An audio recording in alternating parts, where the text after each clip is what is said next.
जल्दी नारे लगा दो भाई, व्यापार मंडल जिंदाबाद। प्रांतीय नगर उद्योग व्यापार मंडल जिंदाबाद जिंदाबाद जिंदाबाद। प्रांतीय व्यापारी एकता जिंदाबाद जिंदाबाद जिंदाबाद। व्यापारी एकता जिंदाबाद जिंदाबाद जिंदाबाद। व्यापारी एकता जिंदाबाद जिंदाबाद जिंदाबाद। आज लालको में प्रांतीय नगर उद्योग व्यापार मंडल की एक कार्यकारिणी की बैठक यहाँ लालको के प्रमुख उद्योगपति श्री राम बाबू मिश्रा जी के प्रतिष्ठान पर संपन्न हुई।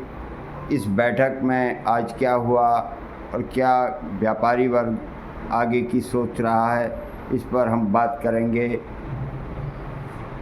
प्रांतीय उद्योग व्यापार मंडल के यहाँ पर पदाधिकारी आए हुए हैं। आपका शुभ नाम?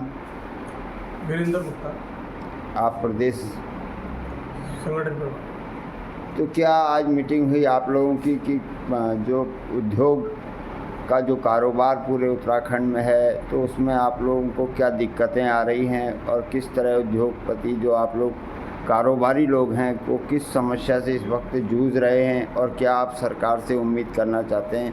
क्या उम्मीदें लेकर आज आपने ये बैठक का यहाँ पर आयोजन किया है? सर्वप्रथम मैं जोशी जी आपका धन्यवाद करता हूँ। और ये आज हमारा यहाँ पे प्रांतीय नगर उद्योग व्यापार मंडल की लालकुआं इकाई का गठन का कार्यक्रम था।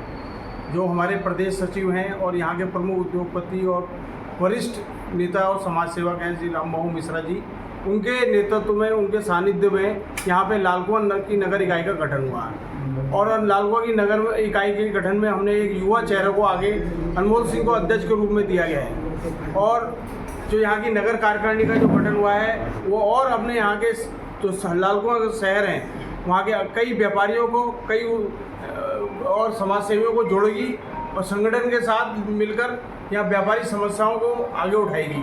क्योंकि व्यापारी इस समय काफ़ी व्यापार कारोबार से बड़ा जूझ रहा है।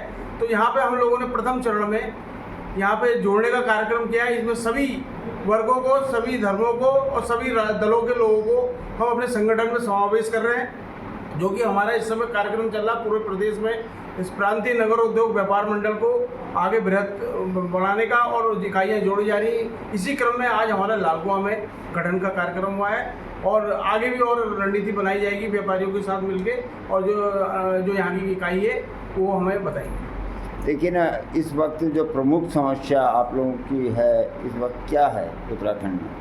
अब प्रमुख समस्या लालकुआं की तो अब हमारे जो नई कार्यकारिणी है वो उनके साथ हम मिलके बैठ के तय करेंगे कि लालकुआं की क्या क्या समस्याएं हैं और किस स्तर पे, जिला स्तर पे इसको दूर कराएं या प्रदेश स्तर पे या कमिश्नरी स्तर पे, उसकी हम रणनीति बनाएंगे मिलके सभी लोगों के साथ मिलके कि किस प्रकार हम व्यापारियों की समस्याओं को हल और निराकरण करेंगे। देखिए, लालकुआं में नो एंट्री की एक नई समस्या यहाँ पर खड़ी हुई है। इस बीच व्यापार को इससे काफ़ी नुकसान होने की संभावना भी जताई जा रही है।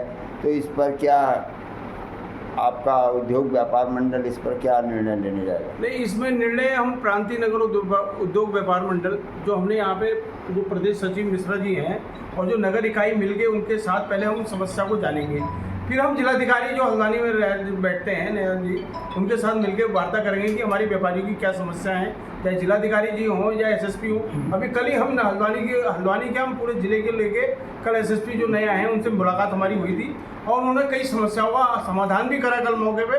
और आगे भी हमें वादा दिया है कि भाई हमने कहा जिलेवार करिए, अगर हमारी कोई समस्या आती है, आपसे मिलते हैं, आप जिले के अधिकारी हैं, तो पूरे जिले में हम उसी एक समान पूरे लागू कर दिए कि किस प्रकार से व्यापारियों के साथ व्यवहार करना है, आम जनता के साथ कैसा व्यवहार करना है, अपराधियों को सलाखे के पीछे जोड़ना है, जाम की व्यवस्था को दूर करना है।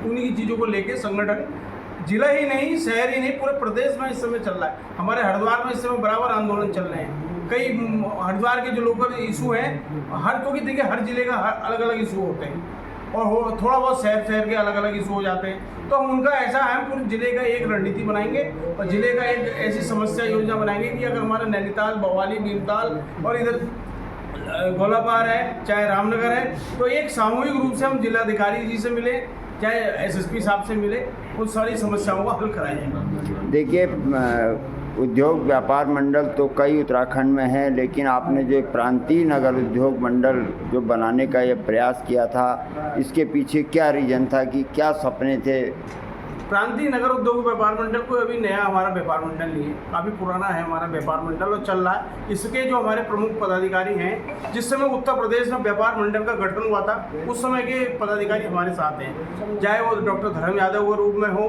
चाहे सुभाष मोगा के रूप में हो, चाहे दिनेश पंत के रूप में हो।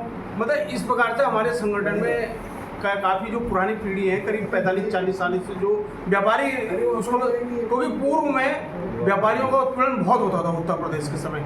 जब 85-86 में गठन हुआ तो उस हम लोग युवा अवस्था में थे, उस समय के भी हमारे पदाधिकारी हमारे संघर्ष में हमारे साथ हैं और पूरा उसी समय से हम लोग राजनीति कर रहे हैं, जब से व्यापारी राजनीति है। हमारा व्यापारियों के साथ साथ सामाजिक हितों की भी रक्षा करना है। हम देवभूमि की संस्कृति में रह रहे हैं, हमें यहाँ की संस्कृति के बारे में भी उनकी रक्षा करनी है। देखिए, उत्तराखंड बनने से पूर्व उत्तर प्रदेश में आप लोगों को कारोबार में दिक्कत थी या वर्तमान में दिक्कत हो रही है, बताइए। देखिए, हर समय का स्थिति परिस्थिति अलग होती है, समय समय के हिसाब से हर चीज़ बदलती है। जब कारोबार में समस्या आती है उसका निराकरण भी होता है, सरकार से मांग भी करी जाती है। इस समय भी अगर कई प्रकार की समस्याएं हैं तो हम राज्य सरकार, जो हमारे सरकार है, जो उससे मांग करते हैं हम लोग कि भाई हमारी व्यापारियों की समस्याओं का निराकरण करें। तो प्रदेश के मुखिया आपकी बात को सुनते हैं? हाँ, इसमें कोई बात सुनी भी आती है। अगर हम लोग पुरजोर होकर एकजुट होकर कोई डिमांड करी जाती है तो सुनवाई होती है। उसका नतीजा ही है, व्यापार मंडल की एकजुटता का नतीजा है कि आपने देखा होगा समाचार पत्रों के माध्यम से कि 45 वर्षों से जो शारदा मार्केट की सड़क नहीं बनी थी, वो हमारे संगठन के लोगों के द्वारा मिल के दबाव में जिलाधिकारी वंदना सिंह द्वारा और आयुक्त द्वारा मिलकर सड़क बनी 45 साल बाद शारदा मार्केट की। ऐसा नहीं है, कार्य होते हैं, कुछ कार्य होते हैं, कुछ नहीं होते। तो लालकुआ में निर्णय आपकी नई कमेटी कब तक लेगी कि लालकुआ में क्या करना है? अब लालकुआ की कमेटी के लिए, अब लालकुआ अभी तो मुझे लग रहा है 10 मिनट नहीं हुए उनको पदभार दिए हुए, तो अब क्या निर्णय है वो आने वाले समय बताया जाएगा। ठीक है, धन्यवाद।